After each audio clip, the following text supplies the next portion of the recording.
Yesterday I went to the Spring Airshow at Shuttleworth and had a first go at filming planes, which was pretty difficult because they move quite fast.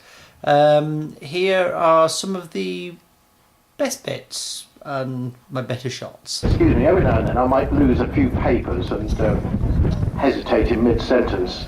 But yes, the wind is on crowd, and Civil Aviation Authority display regulations expressly forbid aircraft in a display flying over the crowd, and there are minimum distances between you and the aircraft displaying that are published that must be. There's the tide was cleared, they will then all stream take off, and they'll all then go around roughly equal distance to begin their runs. And they were actually contemporaries of the Tiger Moth, but the Tiger Moth being to a much older design, being sort of biplane layout. It's just like Alan's Sugar, really. Now the Tiger Moth now coming round, and you'll see a couple of ground crew making their way out onto the airfield with a large wooden target. There they are. Now this will be the target for the ground bombing. We would never say the pilot would cheat. We would just say the ground was too high. Now here comes Rob in the Tiger Moth, coming in with his real bombing with self-raising flour on board. He said the aerodynamic qualities were better. Unfortunately, I think that may have worked against him, so I think it's helping it fly along a bit more. So 03, the tail's up, and she's aloft. And the pilot holding her down to get her to the good flying speed to tackle this. Clearly, one of the great benefits of the display by an aircraft of this type, of course, is that the whole of the display is virtually within the confines of the aerodrome factory. So there's not a lot of time spent waiting for the airplane to perform an enormous turn 5 miles away to reposition for its next pass. There's a radial engine up front, which were quite popular in the 1930s and indeed in American service and right through the 1940s and early 50s.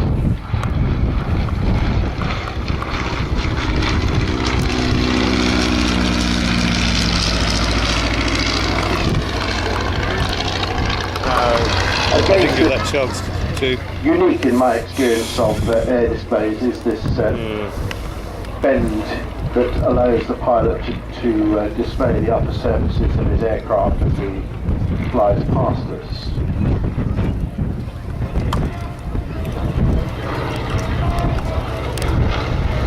Oh, what a lovely high-powered aircraft. Stress of +10 and -10 G. This aircraft is performing a sequence of basic aerobatic blocks, the roll, the loop, and the stall. So here we are. It's a barrel roll.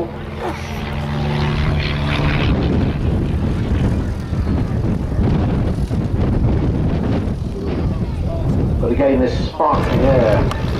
It's like a cloud reactor. The plane is just like an old crab.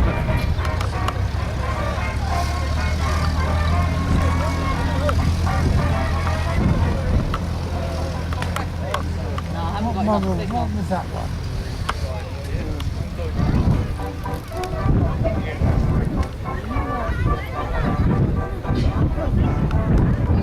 There should be a proper signal around here. There should be. Which way would you go? It jumps Chelsea. around.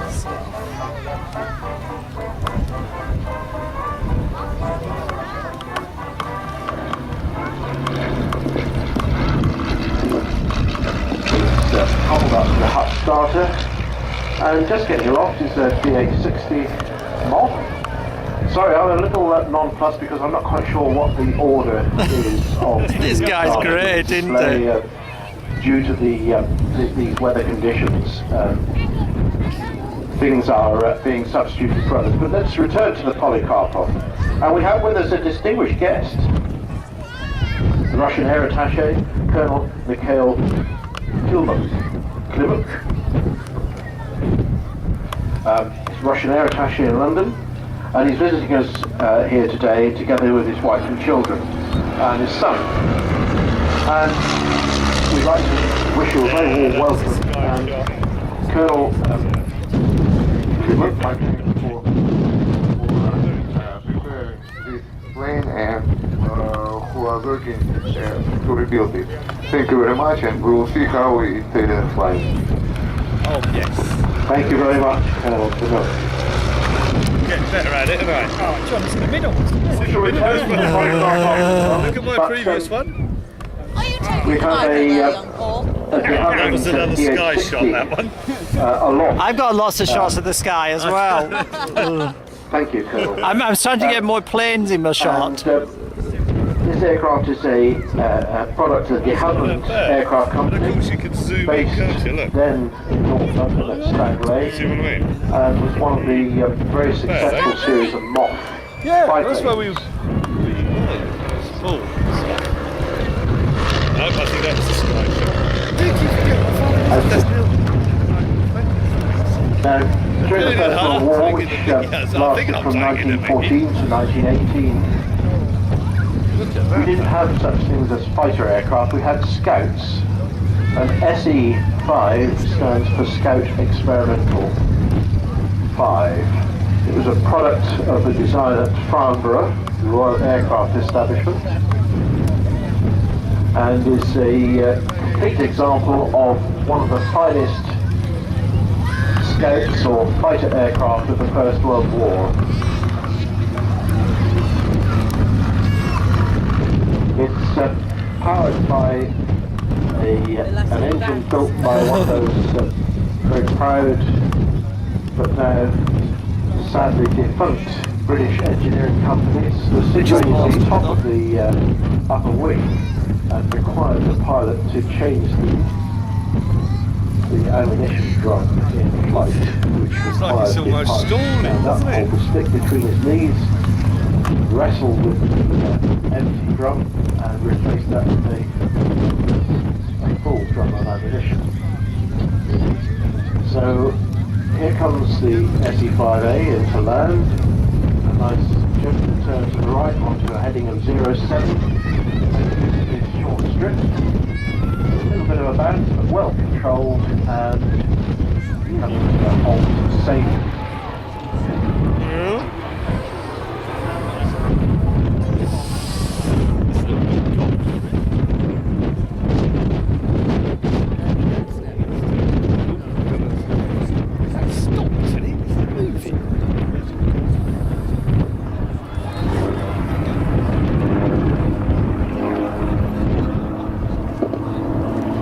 So it looks as if we're going to be treated to the Antonov 2 display in the hands of James Black. James is no stranger to the display and competition. Aerobatic world, having been a competitor in the World Aerobatic Championship.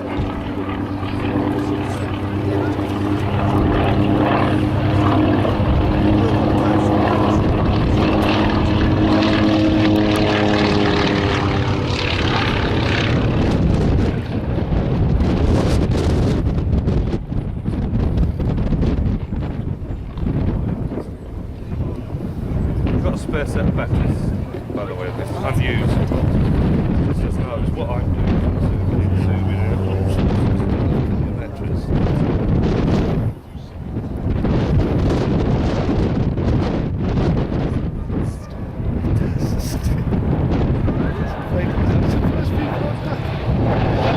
Now this is a large biplane.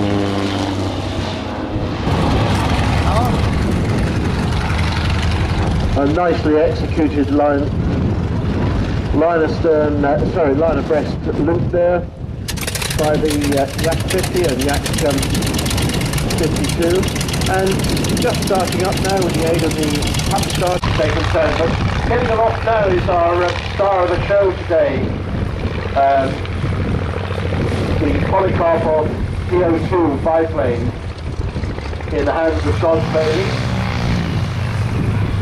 who I believe has done the test flying of this airplane. So, Isn't it good to see it flying? With some doubt as to whether it would get aloft or not, but the Dodge has decided that he's quite happy to fly. Nearly 10,000 of these aeroplanes were built.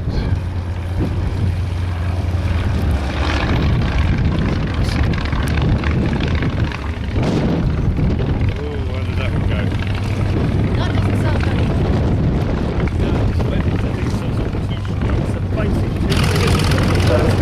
Going past us,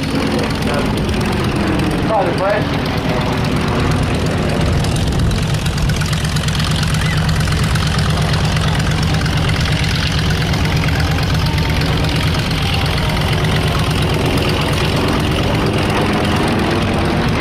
That's it.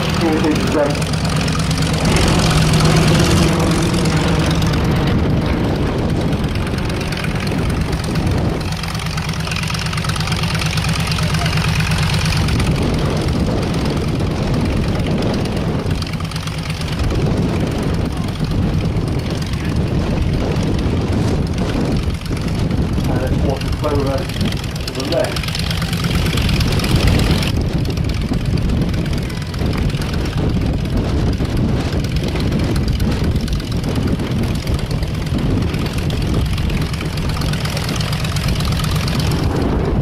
He's just putting on an extremely professional display under these conditions, because at about 500 feet or thereabouts, wind up there will be around about 30 to 35 knots. And it will be blowing them towards you, the crowd, which is to visualise him against the countryside. And here we are in line astern. Why look in line astern.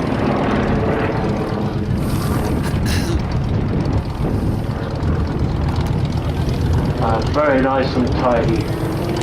That is too. Heading directly into wings.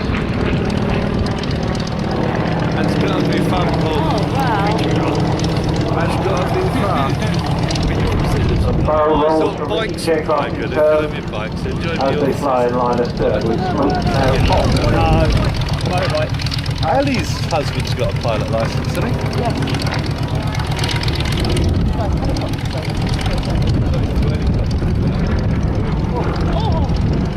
And the Yak 50 performing barrel rolls around the slipstream and the smoke trail of the leading Yak 52. That's very pretty. Nice, so close. Very nice.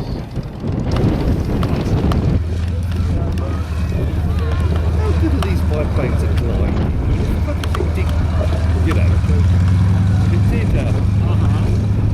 cut out. Right into the wind. The obvious brown red, would it?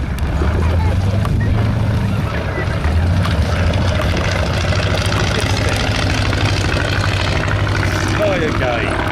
We got there. John, you're rubbish, mate. That's the sky, isn't it? Oh, Erase that one. The sky's nice, the sky's blue. It'd be good for Sky at night and that sort of place.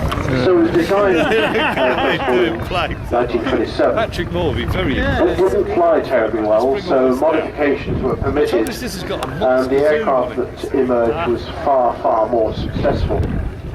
Here it comes again, Johnny. Go for it, John. Middle of the screen this time. Originally designed as a trainer, but used during the Second World War See why it was in one corner? to drop fragmentation bombs on the Eastern Front to Bloody hell, well, you got that, Nobby? 1940s. That's fast.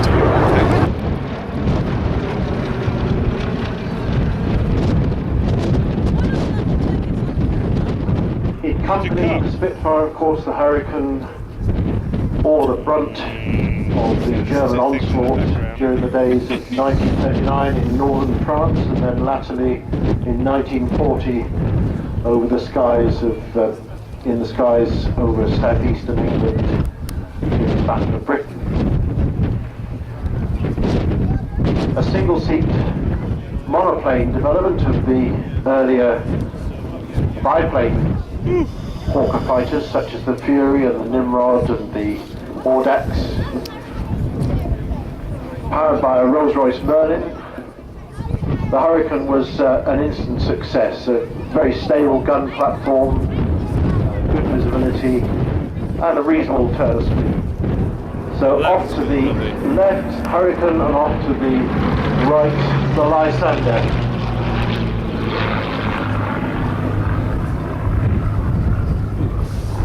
And the Lysander performed any number of interesting exploits, but its major face often under hail of gunfire from troops.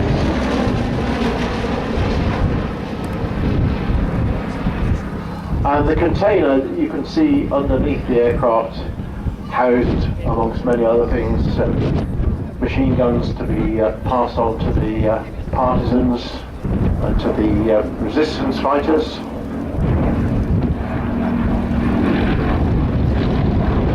That lovely sound of the Bristol Mercury radial engine.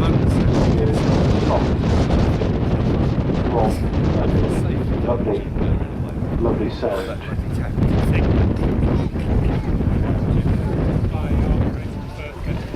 The aircraft was affectionately known as the Lizzie in RAF service.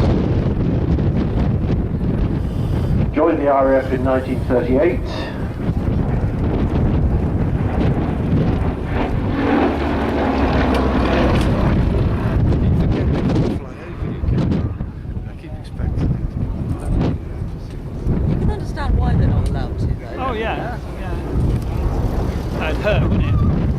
The principal function of that container between the undercarriage legs was a supplementary fuel tank to give the aircraft a much longer range. That's a quite good guess.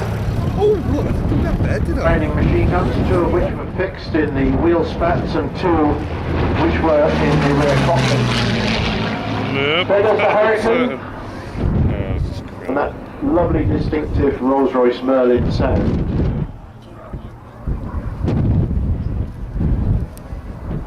A very logical development of the early biplane fighters with the built-up fuselage construction.